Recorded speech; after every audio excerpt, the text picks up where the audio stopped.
Bonjour et bienvenue dans notre émission Terre d'entrepreneurs sur Dig Radio. Aujourd'hui, nous recevons Ivana. Bonjour Ivana. Bonjour. Est-ce que tu peux te présenter rapidement, s'il te plaît? Oui, donc je m'appelle Ivana Bretodeau, j'ai 34 ans. Je suis maman de 2 petites filles qui ont 8 et 5 ans, 9 et 5 ans, pardon. Et je suis de Saint-Macaire. En Mauges. En Mauges. Alors Ivana, on va parler de ton parcours un peu atypique, on va parler de ton quotidien de chef d'entreprise, de femme chef d'entreprise, de femmes qui dirigent des femmes aussi, puisque 95% de tes collaborateurs sont des collaboratrices. Mais avant, on parlait un peu de ton parcours. Et dans ton parcours, quand je t'ai demandé ce que tu avais fait, tu m'as surtout parlé de sport et de boom. Alors explique-moi un peu plus. Oui, donc le sport, parce que du coup, très jeune, en fait, j'ai été passionnée en fait par le basket et donc j'ai commencé en fait à Saint-Macaire quand j'étais jeune, quand j'avais l'âge de 7 ans. Et puis après, quand j'ai eu l'âge de 18 ans, en fait, donc en fait avant j'ai toujours espéré un jour qu'un recruteur en fait vienne me recruter pour aller jouer à Cholet Basket. J'ai attendu en vain. Et à 18 ans, enfin 17 ans je pense, j'avais 17 ans, j'ai demandé à mes parents en fait d'aller m'inscrire à Cholet Basket pour pouvoir tester un petit peu mon niveau. Parce que j'avais en fait le goût du challenge et voir un petit peu jusqu'où je pouvais aller. Et puis, concernant les booms, c'est que j'étais assez précoce au collège pour commencer à organiser les premières booms en 6e à la maison pour essayer d'organiser tout ça, pour pouvoir profiter de mon moment entre amis. Et tu penses vraiment qu'il y a un lien entre ces premières organisations, ce monde du basket, et puis tout le monde de l'entrepreneuriat tel que tu le vis aujourd'hui? Oui, parce qu'en fait, j'ai toujours voulu faire ce que j'ai envie de faire. Donc en fait, du coup, le sens de l'entrepreneuriat, en disant on a envie de choses, bah, du coup, il faut l'organiser. Du coup, en fait, il ne faut pas attendre que les autres organisent pour soi. Il faut l'organiser. Et donc essayer de réfléchir à comment on peut le faire de façon la plus simple. Et c'est vrai que après, au travers le sport, en fait, le travail d'équipe, quand on voit en fait un peu la puissance collective, ce que ça peut apporter, l'organisation, la stratégie et le plaisir, sur lequel on peut relever des challenges un peu fous. Alors justement, on peut revenir un peu sur le sport, parce que tu m'as dit que tu t'es lancé dans l'aventure, que tu avais plutôt bien réussi, tu jouais en national, je crois. Oui, à 18 ans, j'ai pu jouer en national 3. Oui. Et puis finalement, tu as abandonné parce qu'il y a des trucs qui ne te plaisaient pas. Oui, parce qu'en fait, j'ai fait 2 ans chez les basket, donc j'ai fait la première année en fait en cadette région, sur lequel en fait on était une bande de copines en fait qui venaient beaucoup en fait des alentours de Cholet. C'était toutes les communes autour de Cholet. On a pris énormément de plaisir, on a eu de très bons résultats et après en fait l'équipe a été divisée en 2, donc une partie qui était partie jouer en national 3, enfin, on était 3 personnes et le reste jouait en départemental senior. Et c'est vrai que j'ai découvert le monde vraiment un peu plus difficile, senior et national. Où les gens jouaient vraiment pour leur stats, donc on avait plus cet esprit solidaire entre les unes et les autres. Et là, je me suis dit, ah, mais en fait, c'est plus du tout ce que j'attendais du monde sportif, c'est pas l'image que j'en avais en fait. On avait plutôt des individualités, et du coup, en fait, je m'y retrouvais plus en fait. Donc, j'avais réussi à atteindre, on va dire. Je me suis dit, ok, National 3, c'est mon maximum sur lequel je pense avoir les compétences pour jouer. Et je m'y retrouve pas en fait dans l'esprit d'équipe, donc je me suis dit je vais pouvoir retrouver ce que je cherchais en fait dans mon milieu professionnel. En fait, à ce moment-là, je me suis dit peut-être que ce que je cherchais, ce qui me plaisait en fait, c'est le travail d'équipe, le challenge. Je pourrais le retrouver dans le milieu professionnel et c'est pour ça que j'ai décidé de repartir dans un petit club à Rousset-Villedieu, en régional, pour pouvoir continuer ma carrière sportive. Ok. Et donc le milieu professionnel, comment tu l'as abordé? En fait, je suis quelqu'un qui n'avait pas forcément de facilité à l'école. J'ai toujours travaillé dur en fait pour avoir mes 12-13 de moyenne. Et quand j'ai eu mon BTS, donc quand j'avais 20 ans, je me suis dit, est-ce que je vais faire une école de commerce? Je me suis dit, ah, si je fais une école de commerce, je vais galérer, etc. Je pars pour 5 ans, ou 3 ans encore supplémentaires. Et je me suis dit, je préfère du coup passer plus de temps en milieu professionnel, du coup peut-être passer par le poste de commercial, du coup faire les échelons, passer plus de temps en entreprise pour avoir un poste, on va dire, plus à responsabilité. Plutôt que galérer en école de commerce. Mais tu avais déjà dans ta tête à 20 ans que tu serais chef d'entreprise? Non, pas du tout. Mais je m'étais toujours dit, je pense qu'un jour je créerai quelque chose. En fait, en me disant, je me suis dit, je pense que je créerai quelque chose. Mon idée, c'était plutôt, j'étais orientée vers les postes de chef de produit. Parce que je me disais, un chef de produit, il gère de A à Z.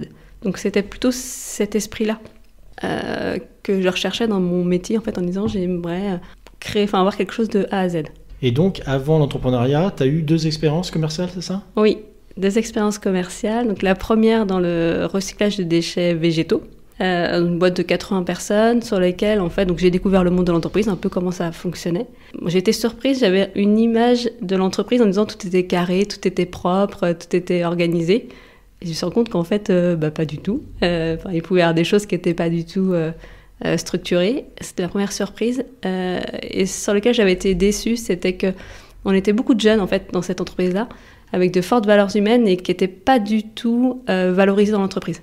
Et j'ai trouvé ça dommage en fait. Attends, mais quel gâchis. On a plein de potentiels qui ne sont pas du tout exploités et utilisés. Et c'était plutôt le contraire en fait, en disant qu'il fallait que tout le monde suive le même moule et qu'il ne fallait pas y sortir. Et du coup, c'est pour ça que je me suis fait sortir au bout de 2 ans.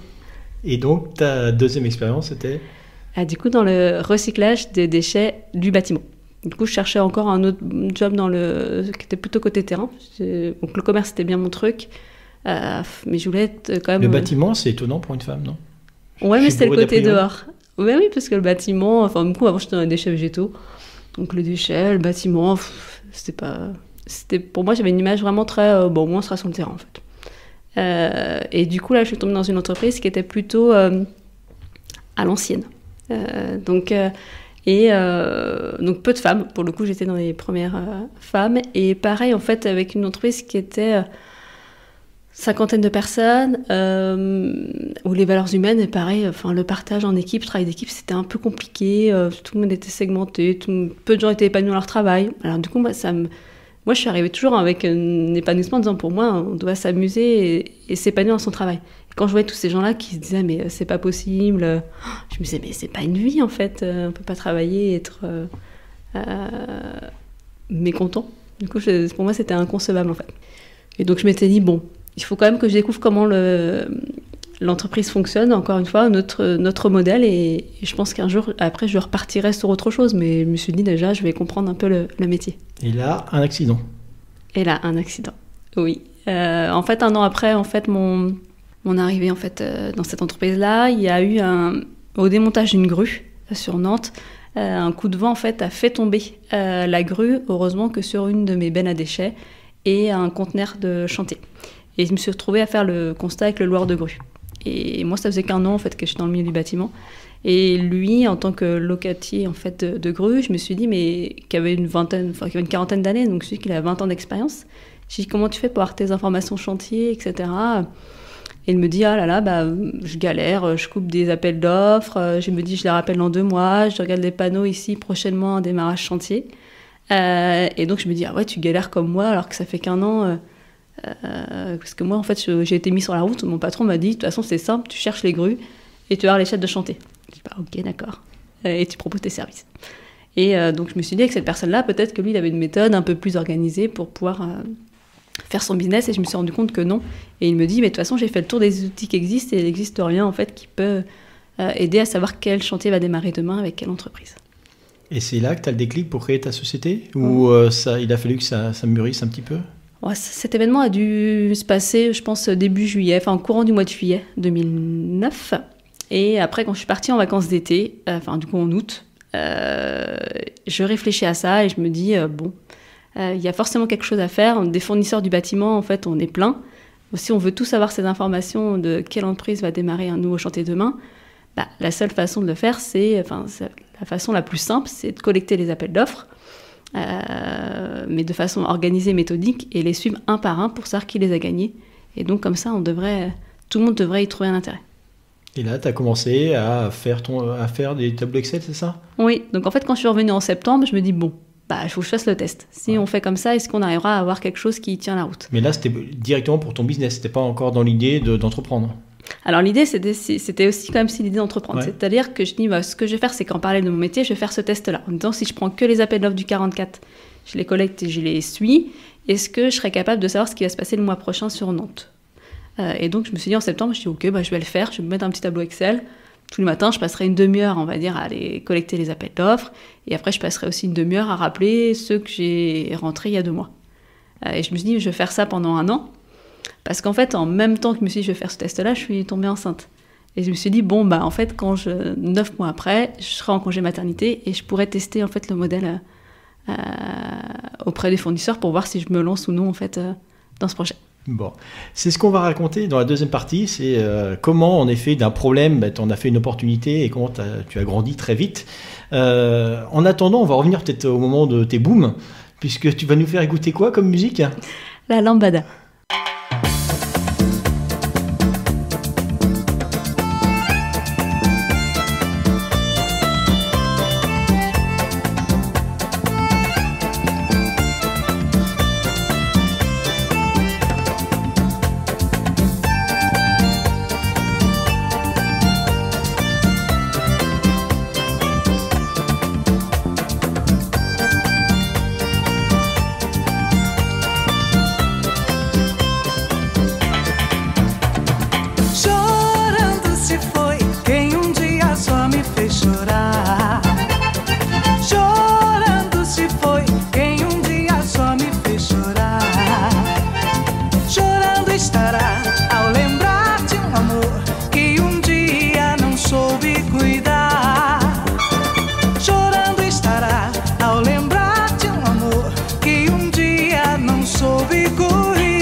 ao lembrar que esse amor por um dia, um instante foi rei.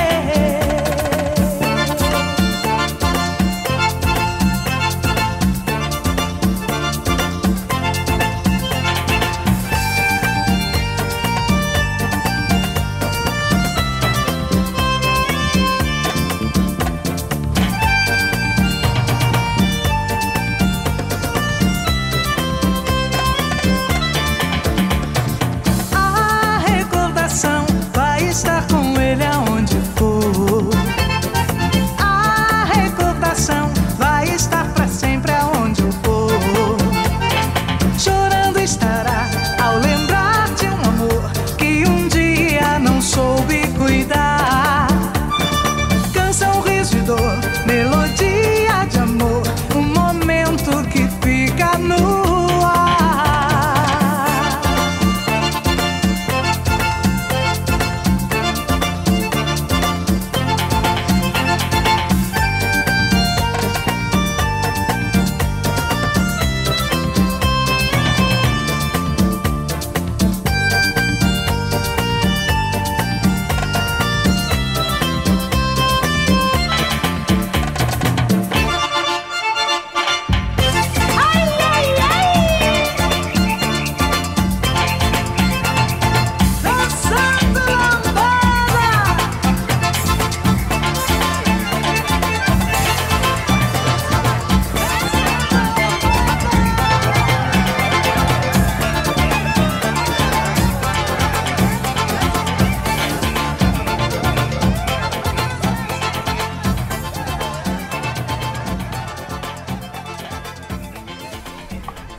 Nous sommes de retour dans notre émission Terre d'entrepreneurs sur Dig Radio, après cette petite pause lambada. Alors, est-ce qu'il y avait une raison quelconque? Non, c'est juste que tu as envie d'écouter, c'est ça? Ouais, j'aime bien cette musique et mes amis me charrient en fait quand je veux la passer en soirée, parce qu'ils aiment pas trop, mais moi j'aime bien. Bon, super.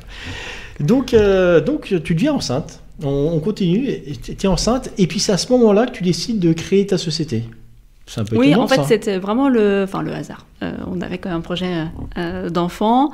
Et en fait, on va dire que les deux projets sont nés en même temps. Et donc, c'était pour moi la vraie occasion en fait, de me laisser ce temps-là pour monter le projet. Et que je me disais qu'il serait abouti sur une bonne visibilité au bout de 9 mois. Pour voir si aussi je pouvais le concrétiser. Parce que j'aurais du recul en fait, par rapport à ce qui était possible de produire en termes de données. Par contre, normalement, quand on crée une entreprise, il faut aller voir des banquiers, des comptables, des avocats, créer un business model. Enfin, comment tu as réussi à faire ça?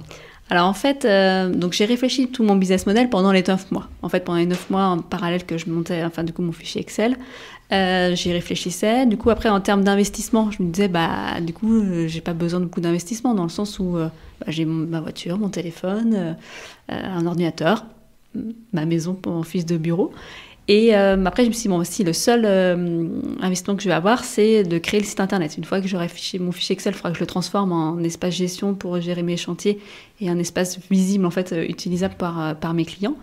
Et j'ai eu la chance, en fait, de rencontrer une entreprise sur Saint-André, en fait, une boîte d'informaticiens, mais vraiment informaticiens, parce que je voulais des gens qui géraient de la donnée, pas qu'un site vitrine, et qui m'a proposé, en fait, de faire mon site pour 1 300 €. Donc 1 300 €, je me suis dit, c'est bon, j'ai mes économies. Et après, j'ai essayé de réfléchir au business model, mais c'est très compliqué, du coup, de faire des projections par rapport à des chiffres d'affaires. Bon, après, j'avais un petit peu mon idée. Vu que j'avais pas peu d'investissement, bon, c'était pas très grave. Après, je me suis fait accompagner de la CCI, sur lequel, en fait, ils ont tout un portail d'éventail en disant, on peut rencontrer un avocat, on peut rencontrer un comptable pour aider dans le business model. Donc ça, c'est très à la carte et c'est gratuit. Donc j'ai vu un avocat pour les conditions générales de vente, un comptable pour mon business, mon modèle de business, mais il me croyait pas vraiment en fait. Alors, pour le coup, c'est vrai que j'étais très très optimiste, mais au moins ils m'ont donné les charges clés en fait sur lesquelles il fallait que je prévoie. Et puis après je suis partie, j'avais besoin de personne en fait, en disant personne pouvait m'empêcher de faire tenter mon aventure. Par contre, quand je t'ai lu là sur le petit brief que tu m'as fait, j'ai l'impression que tout de suite tu voulais créer de l'emploi, tu voulais pas t'arrêter. Enfin, il y a beaucoup de personnes qui se créent auto-entrepreneurs, qui se créent leur petit business à eux, dans leur coin, qui vivent tranquillement avec. dans les quelques lignes que tu m'as écrites, je ne l'ai pas senti du tout comme ça. Grosso modo, tu m'as expliqué, au bout de 10 contrats, hop, j'embauchais quelqu'un d'autre, et puis on allait faire des petits, etc. Ouais, parce qu'en fait, au démarrage, du coup, pour faire le business, il fallait, gérer la gestion des chantiers, donc rentrer les appels d'offres, les suivre, etc. Donc c'est pour moi toute la partie administrative. Et après, faut aller vendre ce qu'on a produit. Et moi, en fait, la production, c'est pas trop mon truc, en fait. Je me disais, ce serait dommage de perdre tout mon temps à faire de la production et plus avoir le temps de faire le commerce. Alors que moi, ce que j'aime, c'est faire du commerce. Et donc, je me suis dit assez rapidement, il faudrait que vu que mon modèle, je m'étais dit, je pourrais vendre ça à 200 € par mois. Si j'avais 10 clients, au moins 10 nouveaux clients, du coup, ça mettrait à 2 000 € par mois. À 2 000 €, je pourrais payer une assistante qui pourrait faire le travail, en fait, que j'ai pas envie de faire, en fait. En tout cas, dans lequel je suis beaucoup moins à l'aise. Et après, pour faire uniquement le 44. Et une fois que... donc ça, c'était ce que je voulais faire. Donc j'ai pu le faire assez rapidement. Et après, je me suis dit, sans faire ça pour le 44, si ça fonctionne, on ouvrira d'autres départements. Mais mon idée, c'est de faire de l'autofinancement. Je voulais pas... donc si un secteur était rentable, alors on pouvait démarrer sur un autre secteur. Alors juste, l'idée, c'est pas faire ta promotion, mais tu vends quoi pour 200 € par mois? Je vends les chantiers qui vont démarrer le mois prochain sur le 44. Donc tous les chantiers à grues, tous les gros chantiers, on voit les grosses grues, plus de 10 logements, plus de 800 mètres carrés. Et pourquoi s'intéressent les gens? Alors, notre Et but, qui s'intéresse? Voilà. En fait, sur ces chantiers-là, on va dire quelles sont les entreprises qui vont les réaliser. Donc, qui va être l'entreprise de gros œuvres, qui va être l'entreprise de plomberie, pour que les fournisseurs du bâtiment puissent proposer leurs produits et services au bon moment. Donc mes clients sont donc les fournisseurs du bâtiment en général, qui vont être découpés en 3 catégories. Les prestataires de services, donc agents d'intérim, loueurs de matériel. Les négociants, donc comme Réseau Pro, Rexel, qui peut être en généraliste. Ou après en fabricant, on peut avoir des industriels comme ArcelorMittal ou Lafarge en béton. Après, c'est très large en fait. Donc, alors je suis un peu bête, j'y connais rien là-dedans, excuse-moi, je posais des questions peut-être bêtes, mais mettons que je suis un artisan qui fabrique de la peinture, ça m'intéresse de savoir quel est le peintre qui a pris un chantier, et donc toi tu vas me faire gagner du temps, c'est ça? Je sais que le chantier des HLM de Montaigu a été fait par peintre du Schmoll, et donc je peux aller le voir pour lui vendre la peinture, c'est ça? Alors, en fait, dans tes propos, il y a plein de trucs qui se mélangent. Donc, un artisan qui fabrique de la peinture, c'est pas ça. C'est pas ça. C'est soit, du coup, tu te dis, c'est une entreprise soit qui va peindre, ou soit une entreprise qui fabrique de la peinture. Donc, en effet, un fabricant de peinture, ce qui va l'intéresser, c'est de savoir quelle entreprise, on va dire quel peintre, a décroché la construction de la HLM à Montaigu. Et par contre, il faut que je lui donne l'information avant qu'il ait fini ses travaux. Donc, il faut que je lui donne avant qu'il intervienne.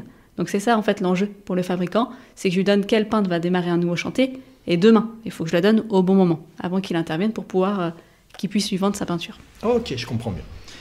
Et donc après, 1 personne, 2 personnes, ça grandit? Oui, donc en fait on ouvre d'abord le 44, on est 2, après on se dit ok, on est prêt, on va pouvoir ouvrir le 35, le 49, après on recrute du coup un autre commercial. Donc, et c'est là aussi le modèle économique s'ajuste. Au début je me dis, alors moi il va falloir un commercial pour 3 départements. Et puis en fait, au fur et à mesure, je me rends compte que en fait, le modèle économique change en disant non, en fait, un commercial peut faire plus de départements. Par contre, il faut que je lui mette une assistante pour qu'il gère la partie accompagnement client, etc. Donc c'est ça en fait qui s'est ajusté aussi en fonction de l'évolution de l'entreprise. Et donc oui, du coup, on commence à avoir assez rapidement 3-4 personnes, mais on le fait à notre rythme. C'est vraiment là-dessus que j'insiste, parce que j'aurais pu, une fois que le modèle fonctionnait, j'aurais pu dire ok, je recrute 30 personnes pour faire sur toute la France. Mais c'était pas mon objectif, parce que je voulais qu'on fasse les choses bien. C'est-à-dire qu'ok, une fois qu'un secteur on le fait bien, on prend le temps de l'ouvrir, on le fait, s'il fonctionne bien, ok, on l'ouvre, on le vend. Et une fois qu'il est rentable, alors on attaque un deuxième secteur. On fait vraiment au fur et à mesure pour garder aussi une qualité de notre information et maîtriser aussi la croissance, les effectifs par rapport à cette époque. Et comment tu as fait pour recruter? Alors c'était assez rigolo parce que c'était assez précurseur quand j'ai commencé à recruter un peu en 2011-2012, c'est que j'ai passé par Le Bon Coin. Et d'ailleurs Estelle, en fait, qui est commerciale sur Rouen, j'ai recruté par Le Bon Coin.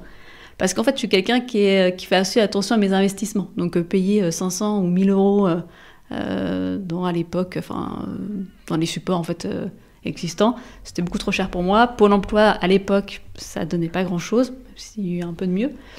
Et donc Le Bon Coin, en fait, a été très intéressant au démarrage. Parce qu'aujourd'hui, vous êtes combien de personnes? Aujourd'hui, on est 38 personnes. Donc combien de femmes? Alors, dont 35 femmes. Alors pourquoi? Alors parce que nos principaux postes aujourd'hui chez attributionmarche.com, on va dire que c'est assistante administrative, qui gère vraiment la production et la veille des chantiers, donc tout suivi des appels d'offres, qui va intervenir sur les chantiers, etc. Et les postes assistantes commerciales qui vont assister en fait les commerciaux, les accompagner, faire exactement le même boulot que le commercial, sauf qu'ils vont pas se déplacer en fait sur le terrain. Et donc aussi population de commerciaux. Et c'est vrai que sur la population d'assistants commerciaux et administratifs, il y a quasiment que des filles qui postulent. J'ai jamais de garçons. J'ai peut-être une piste avec un, mais... Voilà, mais c'est pas un choix délibéré de... C'est pas un choix délibéré. J'aimerais d'ailleurs qu'il y ait beaucoup plus de garçons en fait dans nos équipes. Et donc, en plus, c'est des jeunes femmes, puisque tu me dis que la moyenne d'âge était de 28 ans chez toi, c'est ça? Ouais, c'est ça. C'est à peu près ça, la moyenne d'âge. Il y a une raison, là, aussi, à ça? En fait, la raison est aussi pareille au démarrage, c'est de dire je peux pas embaucher des gens qui vont me coûter trop cher, qui vont être trop expérimentés. Donc au début, c'est sûr que je prends des gens qui ont 2-3 ans d'expérience, même des gens qui viennent d'univers complètement différents.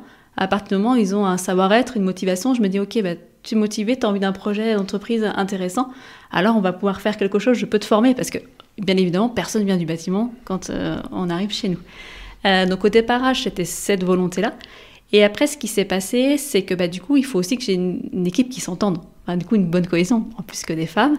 Donc, il faut aussi forcément qu'on ait des centres d'intérêt un peu communs. Du coup, moi, j'étais jeune aussi. Donc, l'idée, c'est d'avoir toujours une espèce d'osmose avec les équipes. Donc, c'est pour ça que de fil en aiguille, on a toujours un peu une tranche d'âge pour que les gens s'entendent bien les uns avec les autres. Alors, tu m'as parlé aussi beaucoup de liberté, entre autres sur les horaires de travail. Est-ce que tu peux m'expliquer ça ?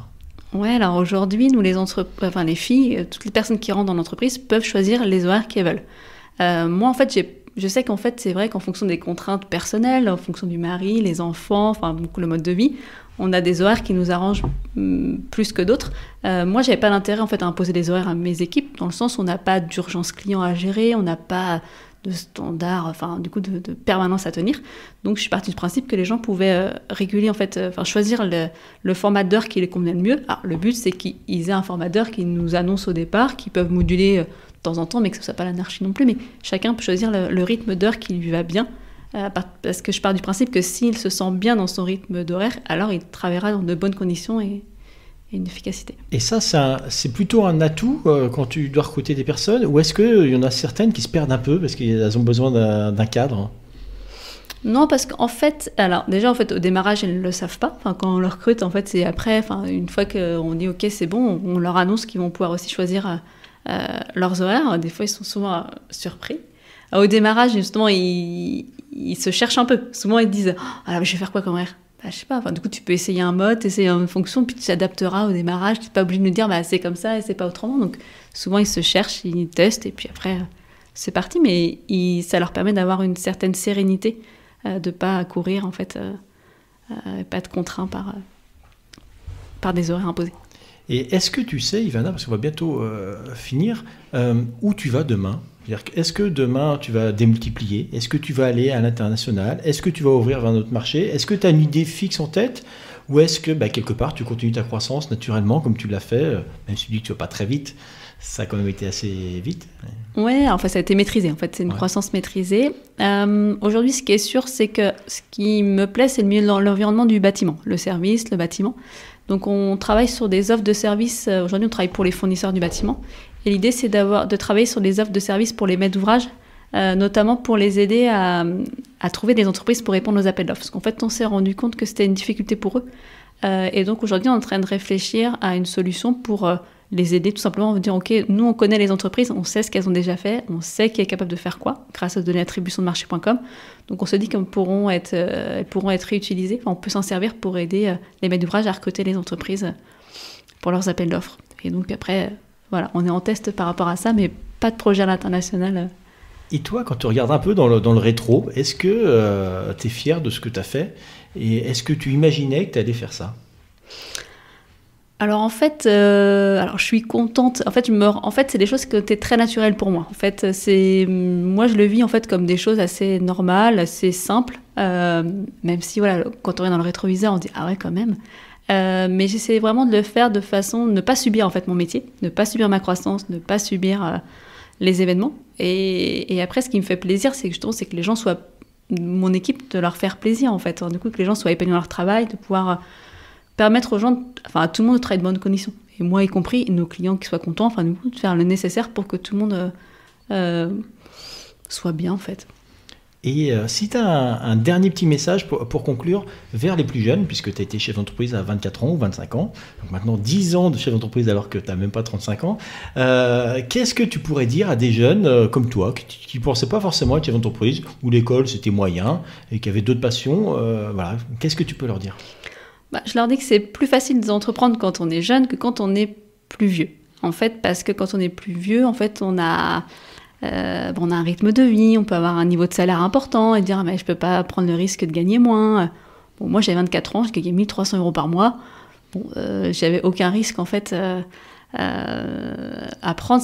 En fait, la chance que j'ai eu aussi, c'est de pouvoir tester sur un modèle économique qui me demandait pas beaucoup d'investissement. Je conseille plutôt, c'est sûr que partir sur des faut se lancer en fait quand il n'y a pas beaucoup d'investissement en jeu, etc. Les risques sont faibles, donc autant en profiter.